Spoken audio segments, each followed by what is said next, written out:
Don't put your dreams to bed. You've done that enough. Now it's time to stir them up. This is your friend and host, Kirstie Fleur, with the Visionary Woman podcast, and I love resourcing the visionary woman, the creative, the artist, the business owner, the risk taker. And on this show, we will talk about what it means to get out of your own way and take your dreams to the next level. Join the conversation. For Kirstie, freedom is more than a right. Freedom is her purpose. It's the driving force behind her company, Freedom Fleur, a luxury, sustainable clothing brand that makes no apology for ethically made luxury clothing. It is so hard to find ethically made clothing, let me tell you. Freedom Fleur shows women that while being powerful, they can also have luxury, rest, ease, and quality without apology. Kirstie's EdTech platform, the FF Social Club, was created to merge women's personal and professional growth, innovation, and leadership all into one place. As founder and CEO, Kirstie is focused on resourcing the visionary woman of all backgrounds and circumstances with the support and resources they need to realize their dreams, whether it be building a business of their own or getting started on their personal healing journey. A veteran, Kirstie found herself struggling with direction upon her return home, which is further clouded by the lingering aftermath of sexual abuse she experienced in her youth. One night, she discovered a documentary about female survivors of assault that struck a chord and initiated a bigger shift. When she realized she couldn't take others where she hadn't gone herself, Kirstie decided to address the unspoken, and that's when she discovered the true power of her voice and developed the soul health approach. Kirstie's academic accreditation include a Bachelor of Science in Business Analysis and Management, an Associate of Science in Information Technology Management, and a master's degree from Wheaton College in Leadership with an emphasis on intercultural communication. Let's welcome Kirstie.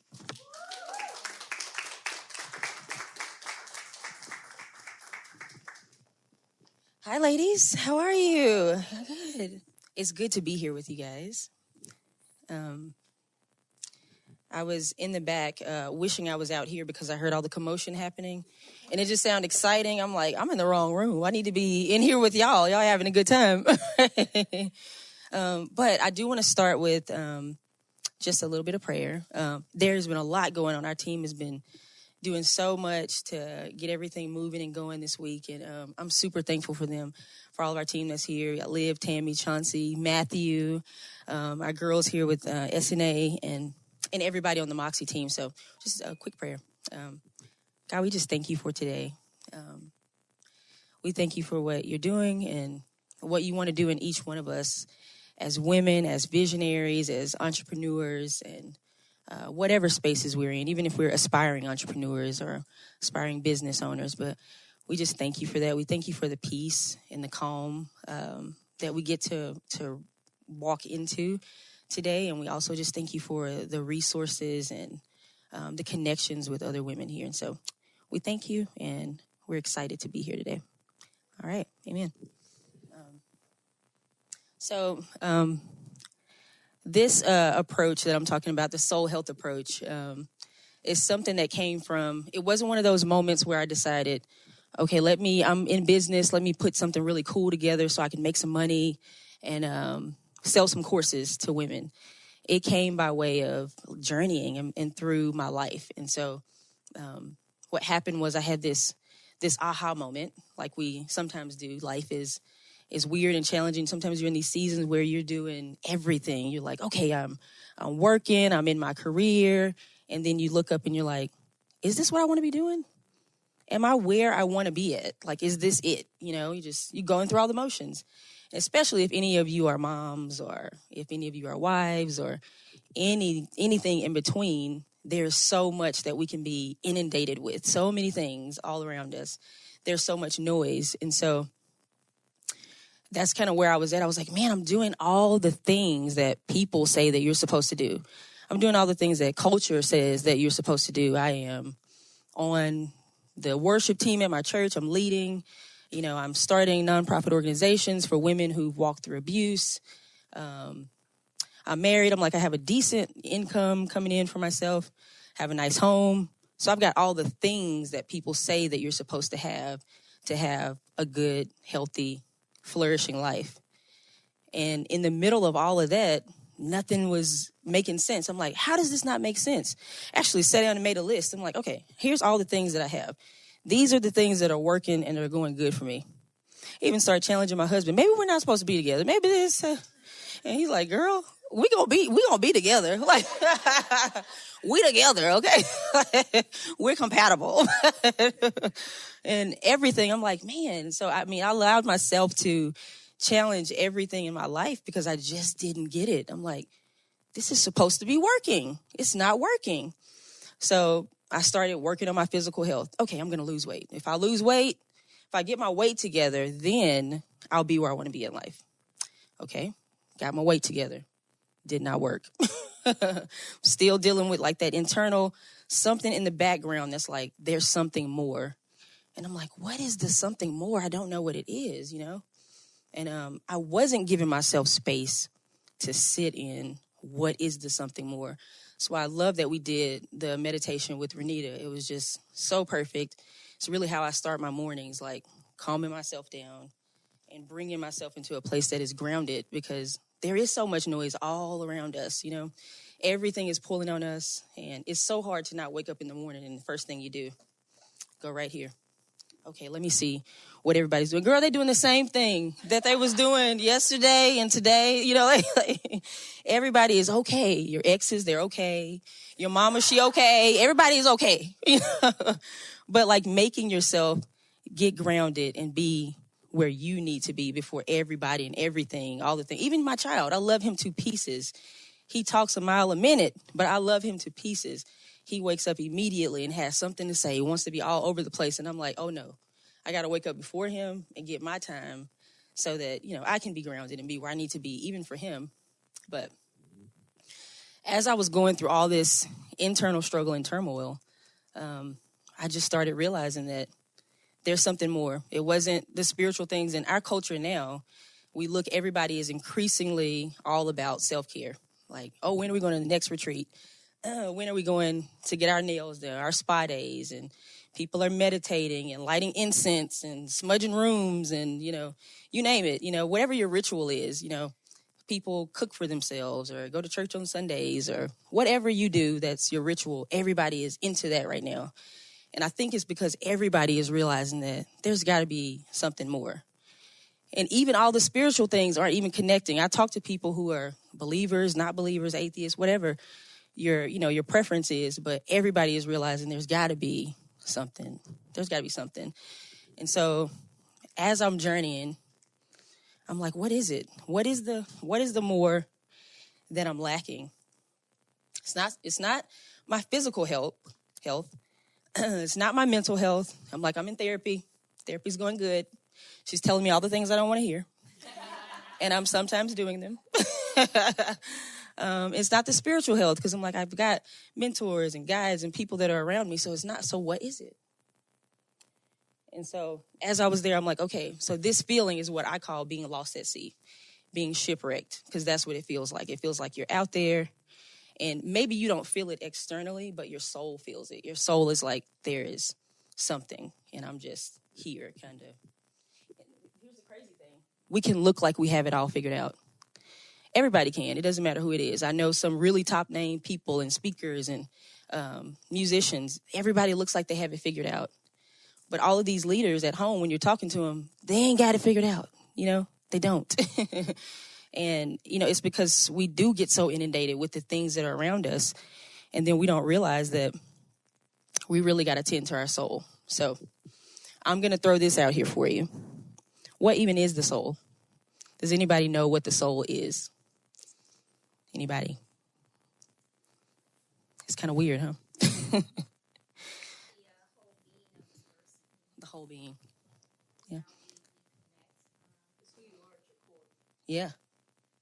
Yeah. That's good. Anybody else? Truth. That's good. I like that. That's good.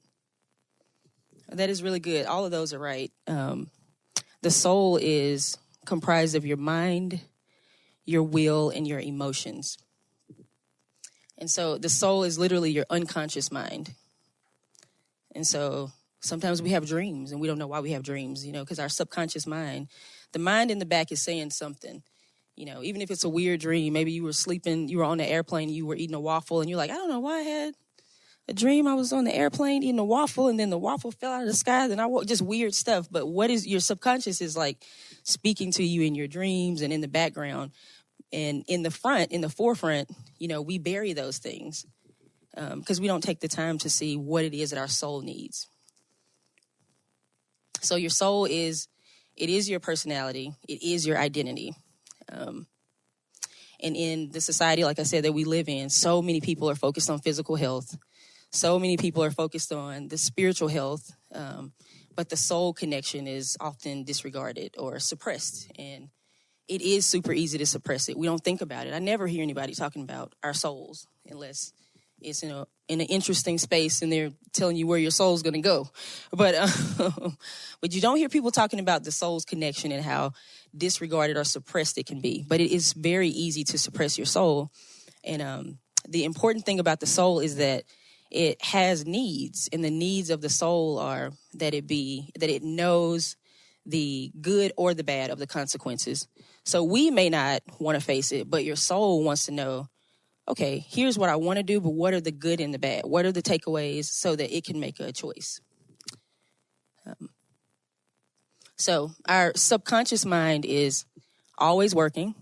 It's always making a decision. Whether it's benefiting us or not, it is always at work. So if we are unaware of our soul's needs and desires, we can easily become shipwrecked or lost at sea, or feeling like you're on this weird island, like, how in the heck did I get here? What is this? What is this place in my life?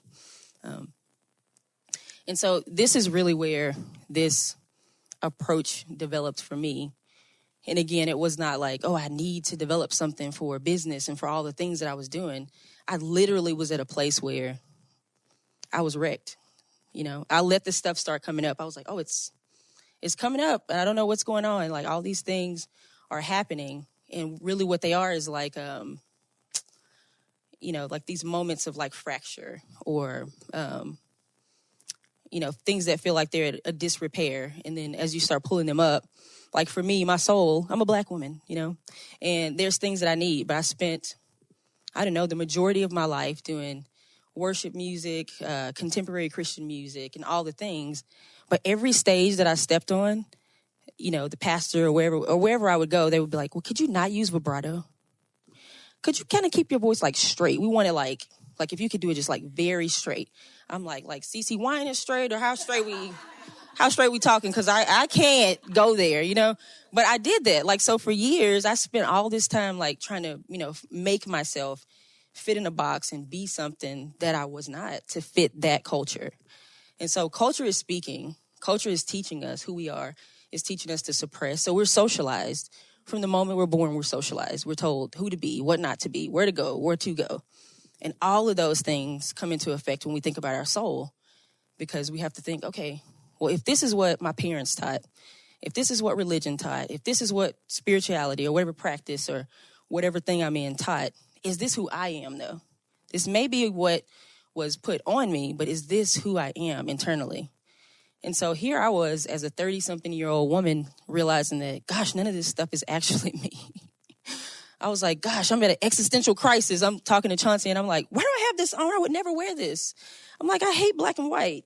I was like, that's really where I was at. I was like, why do I feel like I have like all these lacy shawls, like all these weird things, because everybody at the place where I was had to wear a certain thing. You had to look a certain way. I'm like, no, I'm black and I like colorful stuff. Like I'm like demonstrative. Like my hair's all over the place. This is what I like. I don't, but I was at that place and it looked crazy to everybody that was around me. They're like, she's on a different journey.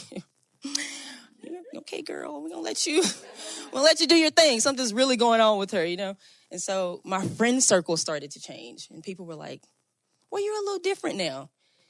I'm like, well, no, I'm the same person. They're like, no, you're different now. I didn't know that I was changing. I just was going with what was actually coming to the surface. And I'm like, okay, this black woman in here needs a space. She needs a space to communicate, a space to be, a space to grow, a space to be nourished. And when I shared that with the few people that I shared it with, they were like, but you're visibly Black. We see that. And you are seen. We see you. And I'm like, no, it's different. It's different. There's something that I need. I don't know what you might need, as a white woman, as, Asian, as whatever, backgrounds that we are. But I had to do that digging. I'm a Ghanaian woman. My dad is from Ghana. And so there's all these things that I needed to deal with and make peace with. And this theme kept coming up, home. Where is your home?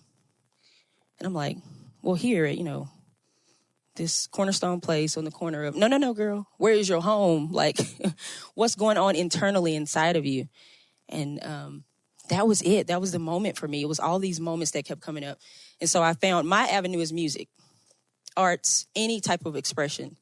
And so as this was coming up, I was already writing music, but the music that I was writing was all this sweet, soft, because my voice, I'm trying to have my voice very straight. And so this is what I thought I was supposed to do.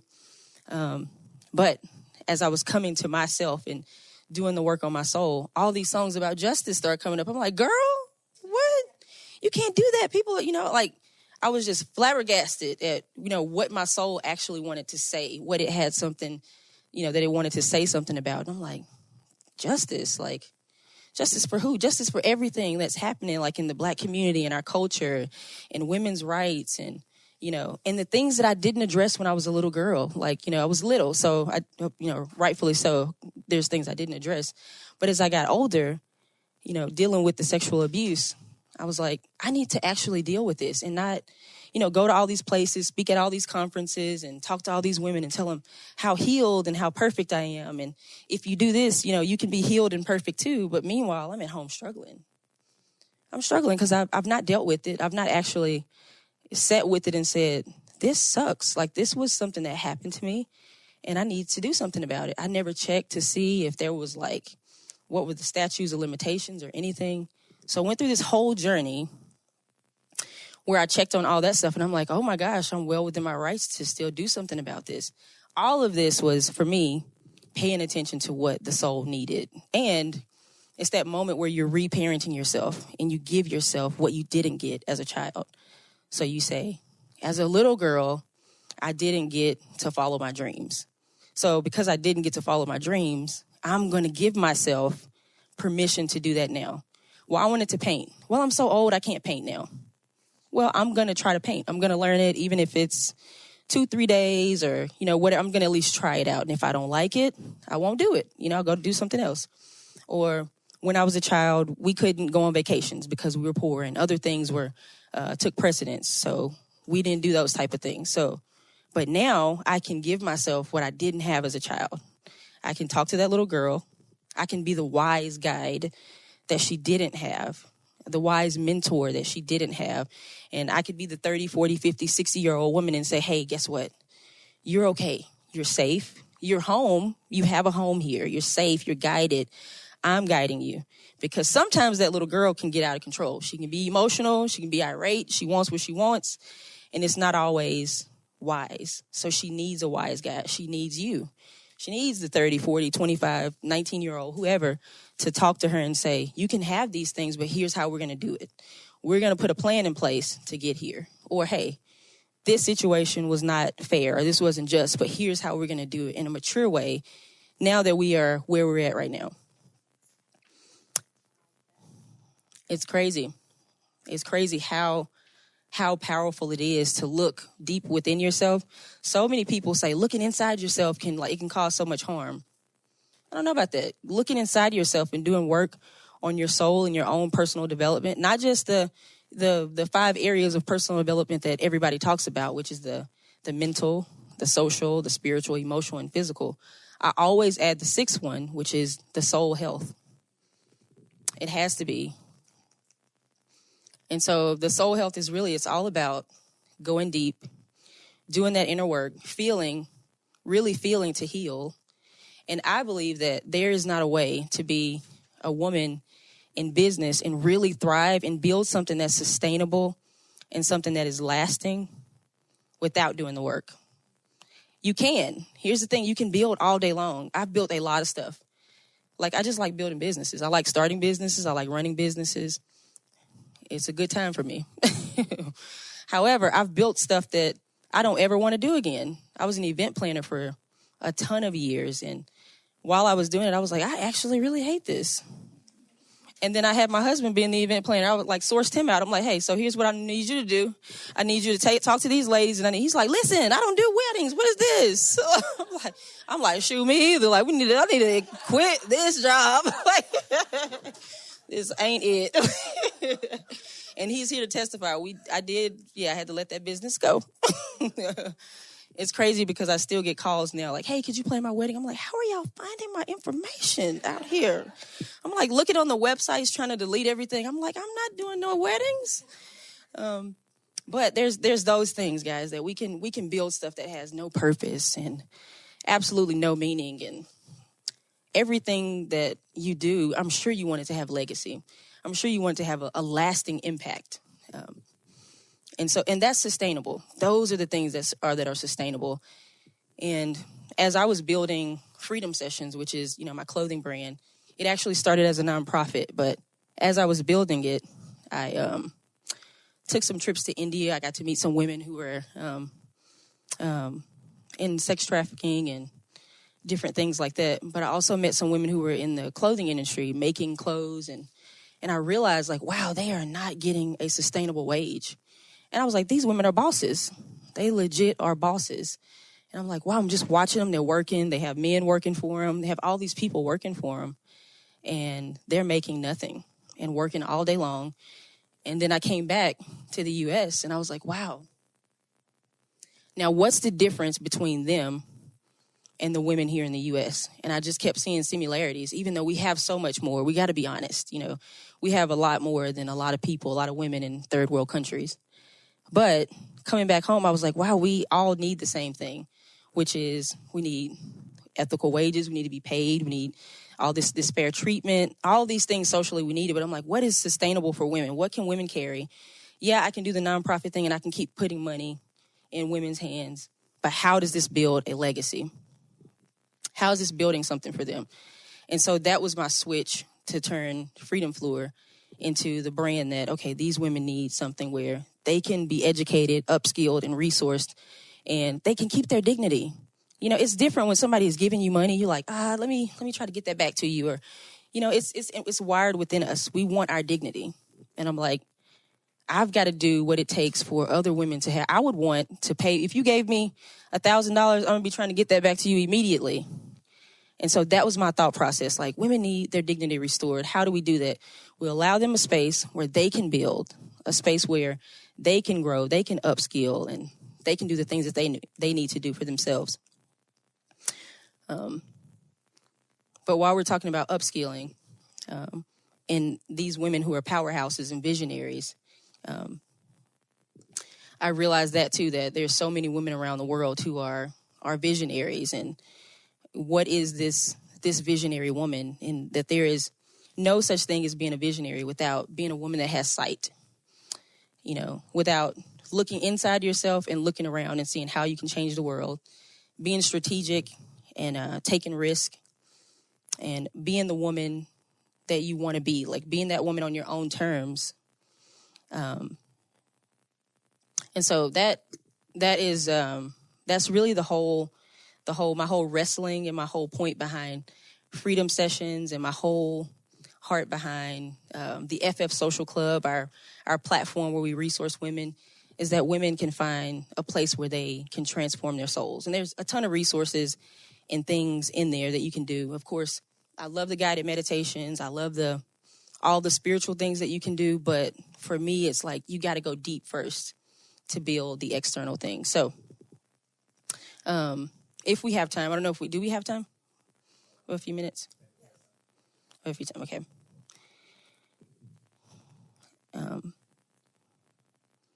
If we've got some time, I want us to it's just a small exercise where we write down what you want out of life, who you want to be. This is you talking to your soul. It's not externally what you're actually doing right now. It's not, hey, right now I'm a executive or I'm a CEO, but what is the internal thing that you want to do? Maybe you didn't get to do it, or maybe you need the courage to do it, or the resources, because sometimes we don't give things a fair shake because we're like, it takes a lot of money to do this, so I'm not gonna go that direction. But allow yourself the space to like really dream. Like, what's the big, fat, hairy dream that's like, this is who I am. This is what I want out of life. Okay, and then so after you've written that down, just write out 2 or 3 ways that you can actually achieve that goal. And the last thing is to write down the name of a person you feel you can be accountable to. Of course, yourself. We always start there. But this person can be a close friend, or just got to be somebody supportive, number one. A spouse or a therapist, but somebody that you can let know about this goal and let know that you are internally and externally dedicated to see these things happen. Okay, everybody got something down? Okay, did anybody find, as you're thinking about your soul, who you are as a person, your internal wrestlings, was there anything that came up? If you want to share, is there anything that came up that you feel like this is something new or something that I haven't yet tapped into, that I want to tap into? Y'all like, nah, we got this. I'm doing that, girl. I love it. Okay. So I have right here some tools for finding your voice and transforming your soul. Very simple. The first thing is listening to your internal wrestlings and following those frictions. Listening to those internal wrestlings, following the friction. We've heard that before. Like, follow your frustrations. They're going to lead you to your passions and all that. Okay. The second is being willing to adventure. Being willing to make mistakes. Being willing to fail forward. I don't know anybody that likes to fail, I'm just being real, but that's a part of the process. It's part of the journey. Okay, and the third one is reparenting yourself. Reparenting yourself. I always bring this one up because, you know, as much as some of us have like really amazing home environments or had really amazing home environments, none of us got out unscathed. I'm sorry.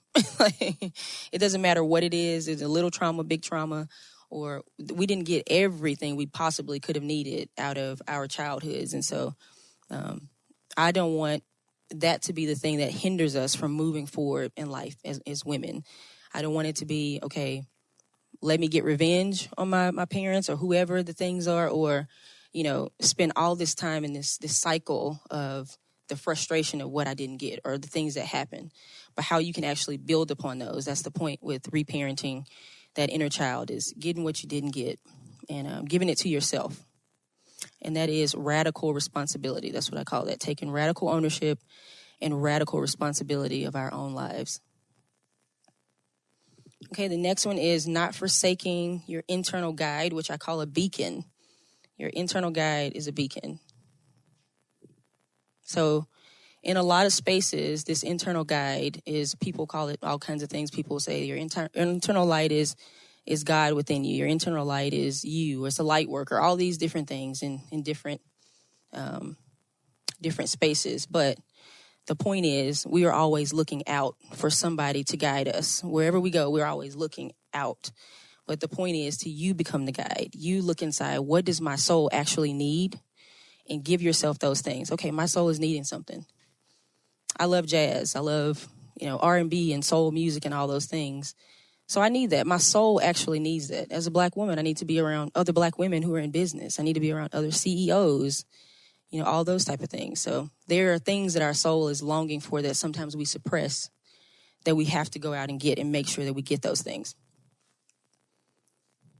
And then the last little piece is bringing in additional support along the way on your journey. And then I never start with this one first because, I feel like starting first is with yourself. You do the work, it's okay to have guides and people walking with you, but I think we become so dependent on people guiding us and telling us what to do that we need to build that culture of us getting what we need first. And then as we're going along the journey and we're like, wow, I don't know anything about reparenting. So, I don't know anything about this, and I need some help with this because of what I went through as a kid, or, as an adult, I need this. Then you'll go find those business classes or those courses or whatever the things are that you need, but bring in additional support later on in the journey when you know what it is that you're lacking. Okay, well, that is the end of my talk, but the biggest thing I want to get to you ladies is that, you can find your voice. You don't have to look for it externally and have everybody else giving you the words and all the things, which those are great. You listen to affirmations and all those things, but keep in focus. What does your soul need? What do I need to flourish? How can I become the best me? Which is going to lead you to a transformed life and build sustainable businesses and sustainable family models and different things like that. So thank you so much.